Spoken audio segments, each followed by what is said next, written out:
The Red 2, il faut que ça bouge. Hein. Ça bouge. Ils viennent de quel pays?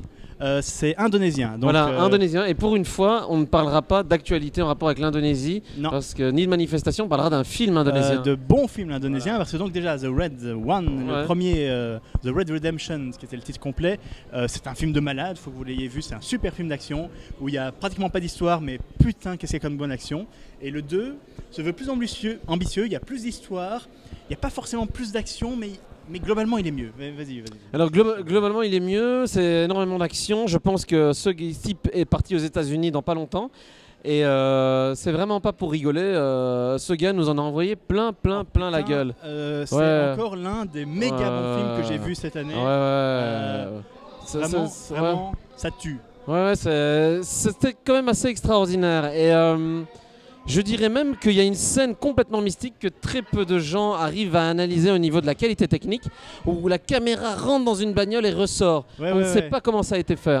Oui, mais c'est une histoire de mettre en danger le type qui tient les caméramans, où ils sont passés la caméra, est un type qui est rentré dans la voiture. Mais toute cette scène, il y a une scène de conduite en voiture qui est incroyable. Oui. Ils prennent des risques de malade dans ce film. C'est pas RTL qui prendra des risques comme ça, quoi, tu vois. La vie humaine n'a pas beaucoup d'intérêt. C'est pas RTL qui prendra des risques pareils. Non. C'est un geek, truc comme ça. Là. Voilà, un truc comme ça. Alors donc, ces gens-là ne sont pas indonésiens. Non, ils sont pas indonésiens. Vous n'êtes pas indonésien. Non, voilà. pas comme ça. Qu'est-ce que vous pensez des films indonésiens? Cheval.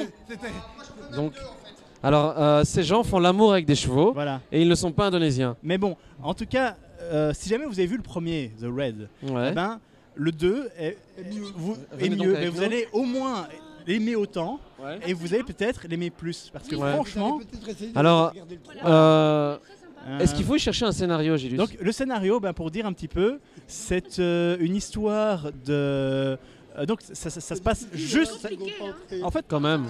Ça se passe juste après le premier, mais ça n'a pas vraiment de lien. Il y a vraiment moyen de le voir sans avoir vu le premier. Et donc, oui, n'allez pas chercher un scénario. Qui infiltre la mafia. Mais ça devient dur, la couleur, oui. C'est pas du Technicolor. C'est l'histoire du policier qui est le même héros que le premier, qui infiltre la mafia. Et franchement, ça pète de A à Z. Rien que la première baston dans la prison. La baston dans la prison.